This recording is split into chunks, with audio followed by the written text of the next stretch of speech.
குழந்தைங்க இருக்கிற வீட்டில் இனியும் பாய்ச்ச உருண்டை வச்சுருக்கீங்களா? முதல் வேலையாக அதை தடை பண்ணுங்க. என்னுடைய தாழ்மையான விண்ணப்பம். ஏன்னு சொல்கிறேன் கேளுங்க.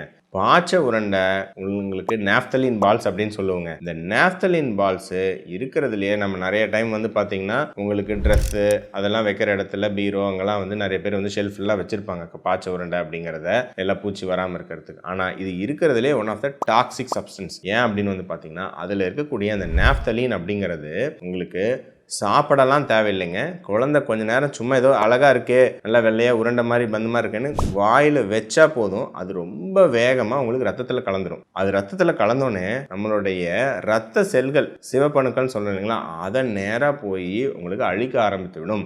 அதை அழிக்க ஆரம்பித்த உடனே ரெண்டு முக்கியமான பிரச்சனை நடக்கும். அக்யூட் ஹீமோலைசிஸ் அப்படின்னு சொல்லுவோம். இந்த செல்கள்லாம் உடஞ்சி இந்த ஹீமோகுளோபின்லாம் அப்படியே யூரினில் வெளியேற ஆரம்பிச்சிடும். ரத்தத்தில் ஹீமோகுளோபின் பல மடங்கு குறைய ஆரம்பிச்சிடும். 12 பாயிண்ட் இருக்கிறது 6 பாயிண்ட் 7 பாயிண்ட் வந்துடும். யூரின் வந்து கொக்கோ கோலா மாதிரி ஒரு ப்ரௌன் கலர்ல போக ஆரம்பிச்சிருங்க. இன்னும் ரேரா வந்து மெத்திமோகுளோபினிமியான்னு சொல்லுவோம். உங்களுக்கு ஹீமோகுளோபின்ல வேற வகையான உருமாற்றம் அடைஞ்சு இன்னொரு வகையான ஹீமோகுளோபின் ஆக்சிஜன் அளவுகள்லாம் வந்து ரத்தத்துல குறையிற மாதிரி நடக்கும். சரிங்களா? இதை வந்து நாங்களே அப்பப்ப ஒரு 5-6 மாசத்துக்கு ஒருக்க இந்த மாதிரி பேஷண்ட்ஸ் பார்த்துருக்கோம். சில சமயம்லாம் ஒரு குழந்தை இந்த மாதிரி வந்துட்டு என்ன பிரச்சனைனே தெரியாம இருந்து ஒரு மணி நேரம் கழிச்சு நிறைய டெஸ்ட் பண்ணி தான் கண்டுபிடிச்சு தக்க சமயத்தில் நட வந்துச்சு. அதுக்குன்னு மெத்திலின் ப்ளூ அப்படின்னு சில மருந்துகளும் ரொம்ப பிரத்யேக சில சிகிச்சை இருக்கு.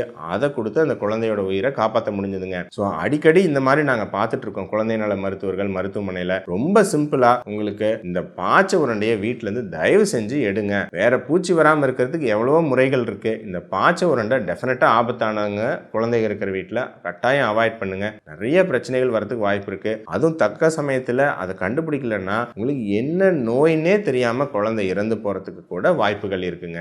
ஸோ அதனால இன்னமேலும் பாய்ச்ச உருண்டை வீட்டில் வச்சுருக்கீங்களா? ஒரு வாட்டிக்கு 100 வாட்டி யோசிங்க.